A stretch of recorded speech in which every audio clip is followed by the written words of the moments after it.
فرعون اپنے محل کے اندر چین کی نیند سو رہا تھا کہ ایک دم گھبرا کر اٹھ گیا۔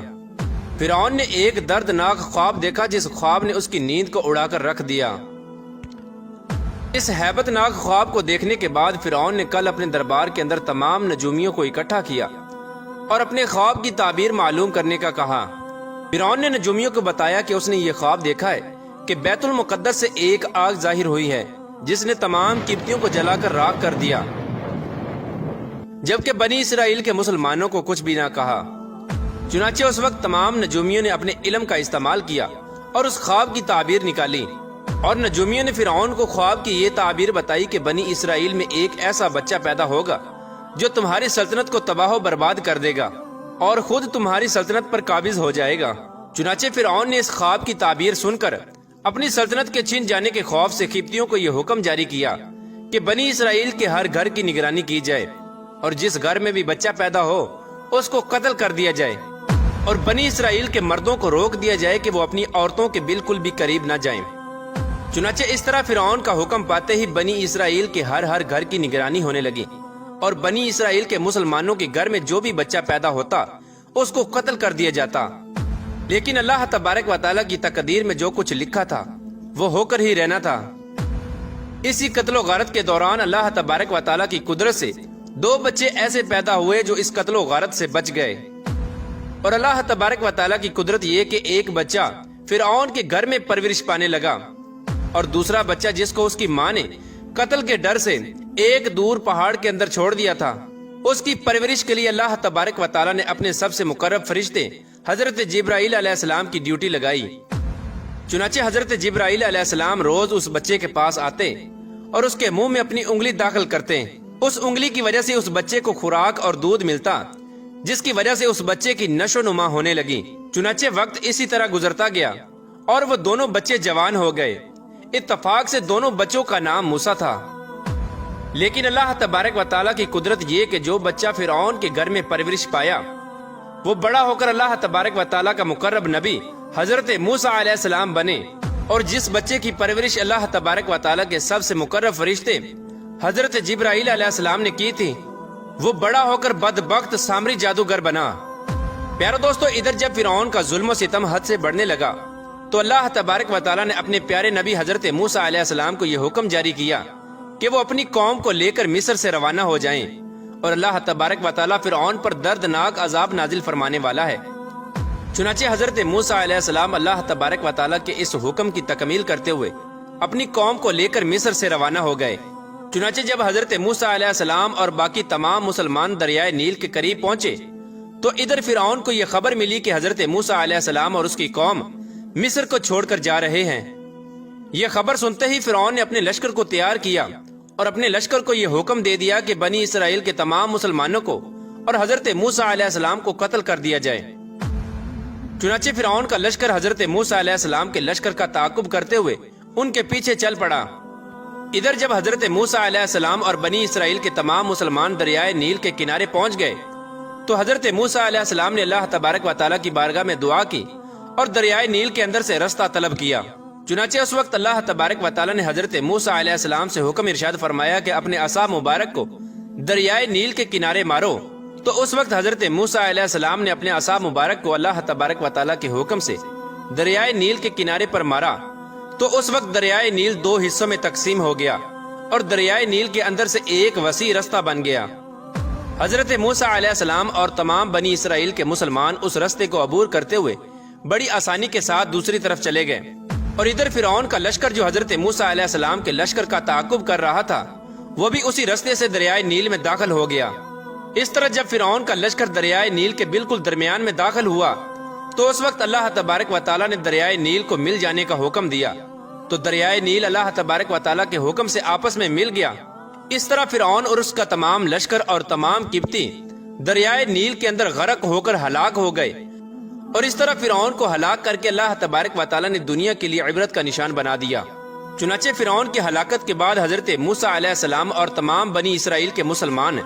ایک دوسرے مقام پر ٹھہر گئے۔ کچھ عرصے بعد اللہ تبارک و تعالیٰ نے حضرت موسیٰ علیہ السلام کو یہ حکم دیا کہ وہ اپنی قوم کو لے کر دوبارہ مصر میں واپس چلے جائیں۔ حضرت موسیٰ علیہ السلام اللہ تبارک و تعالیٰ کا یہ حکم پاتے ہی اپنی قوم کو لے کر مصر کی طرف روانہ ہو گئے۔ اللہ تبارک و تعالیٰ نے بنی اسرائیل کے مسلمانوں پر یہ فضل کیا کہ فرعون کے تمام تر محلات اور تمام تر خزانے بنی اسرائیل کے مسلمانوں کے سپرد کر دیے گئے۔ اسی دوران اللہ تبارک و تعالیٰ نے حضرت موسیٰ علیہ السلام کو تورات دینے کا بھی وعدہ کیا تھا۔ اللہ تبارک و تعالیٰ نے حضرت موسیٰ علیہ السلام سے یہ حکم ارشاد فرمایا تھا کہ وہ 30 دن اور 10 دن مزید روزے رکھیں۔ اس کے بعد اللہ تبارک و تعالیٰ حضرت موسیٰ علیہ السلام کو ایک ایسی کتاب دے گا جس کتاب کے اندر اس قوم کے تمام شرعی اصول ہوں گے، جس کے اوپر عمل کر کے یہ قوم اپنی زندگی گزارے گی، اور جس کتاب کے اندر اس قوم کی شریعت ہوگی۔ چنانچہ اس وقت حضرت موسیٰ علیہ السلام نے اپنے بھائی حضرت ہارون علیہ السلام کو قوم بنی اسرائیل پر خلیفہ مقرر کیا، اور خود اللہ تبارک و تعالیٰ کا یہ حکم پورا کرنے کے لیے کوہ طور پہاڑ پر چلے گئے، اور حضرت موسیٰ علیہ السلام کوہ طور پر جا کر اللہ تبارک و تعالیٰ کی عبادت میں مشغول ہو گئے اور روزے رکھنے لگے۔ چنانچہ حضرت موسیٰ علیہ السلام دن میں روزہ رکھتے اور دن رات اللہ تبارک و تعالیٰ کی عبادت میں مصروف رہتے۔ اس طرح جب حضرت موسیٰ علیہ السلام کوہ طور پر تشریف لے گئے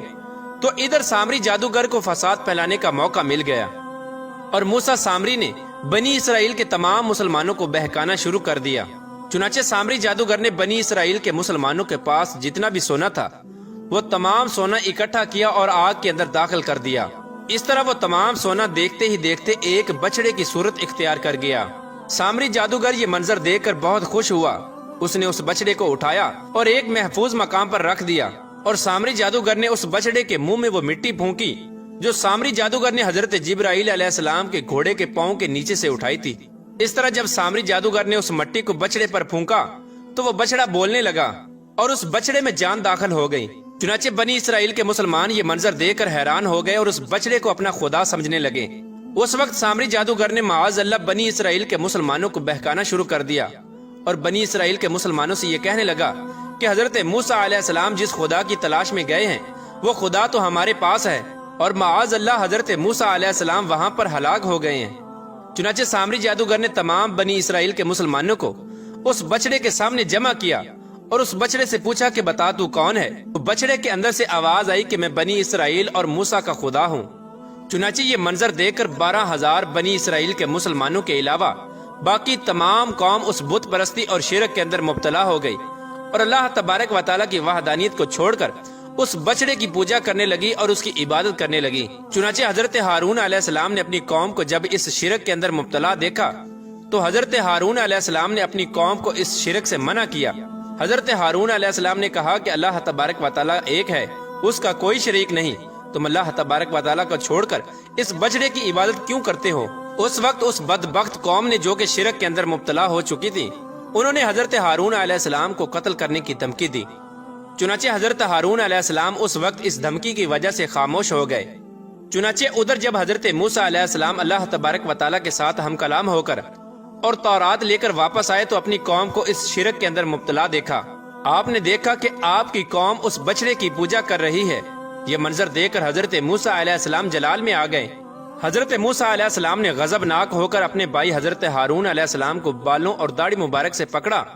اور آپ کو جھنجھوڑنے لگے، اور حضرت موسیٰ علیہ السلام اپنے بھائی حضرت ہارون علیہ السلام سے پوچھنے لگے کہ آپ نے اس قوم کو بت پرستی سے کیوں نہ روکا، اور یہ قوم بت پرستی کے اندر کس وجہ سے مبتلا ہو گئی، جبکہ میں آپ کو اس قوم پر خلیفہ مقرر کر کے گیا تھا۔ تو اس وقت حضرت ہارون علیہ السلام نے حضرت موسیٰ علیہ السلام کو بتایا کہ اے میرے بھائی، میں نے اس قوم کو بہت روکا، قریب تھا کہ یہ قوم مجھے قتل کر دیتی۔ چنانچہ اس وقت حضرت ہارون علیہ السلام نے حضرت موسیٰ علیہ السلام کو سارا ماجرا سنایا، اور اس سارے ماجرے کا ذمہ دار موسیٰ سامری کو ٹھہرایا۔ حضرت ہارون علیہ السلام نے حضرت موسیٰ علیہ السلام کو بتایا کہ آپ کی ساری قوم موسیٰ سامری کی وجہ سے اس شرک کے اندر مبتلا ہوئی ہے، اور یہ تمام لوگ سامری جادوگر کی وجہ سے اس بچڑے کی پوجا کرنے لگے ہیں۔ اس وقت حضرت موسیٰ علیہ السلام نے سامری جادوگر سے پوچھا کہ تم نے یہ شرک کیوں کیا؟ تو اس وقت سامری جادوگر حضرت موسیٰ علیہ السلام سے کہنے لگا کہ میں نے یہ شرک اپنے نفس کے ابارنے کی وجہ سے کیا ہے، اور یہ بچڑا ہی ہمارا رب ہے، ہم اسی کی پوجا کریں گے۔ اس وقت حضرت موسیٰ علیہ السلام نے غضبناک ہو کر موسیٰ سامری کے لیے دردناک بد دعا کی، تو اللہ تبارک و تعالیٰ نے موسیٰ سامری کو ایک ایسی دردناک بیماری کے اندر مبتلا کیا کہ وہ ساری زندگی لوگوں سے یہی کہتا رہا کہ میرے قریب مت آنا اور مجھے ہاتھ مت لگانا۔ اللہ تبارک و تعالیٰ نے سامری جادوگر کو ایک ایسی دردناک بیماری کے اندر مبتلا کیا تھا کہ کوئی بھی شخص اگر اس کو ہاتھ لگا دیتا تو وہ سخت بخار کے اندر مبتلا ہو جاتا۔ اس طرح سامری جادوگر ساری زندگی جنگلات کے اندر بھٹکتا رہا اور اسی موذی بیماری کے اندر تڑپ تڑپ کر ہلاک ہو گیا۔ ادھر حضرت موسیٰ علیہ السلام نے اس بچڑے کو توڑ پھوڑ کر ٹکڑے ٹکڑے کر دیا جس بچڑے کو سامری جادوگر نے بنایا تھا۔ اس کے بعد حضرت موسیٰ علیہ السلام نے اللہ تبارک و تعالیٰ کی بارگاہ میں دعا کی اور بنی اسرائیل کے مسلمانوں کے اس گناہ کی معافی طلب کی، تو اللہ تبارک و تعالیٰ نے حضرت موسیٰ علیہ السلام سے ارشاد فرمایا کہ اس گناہ کی معافی ایک ہی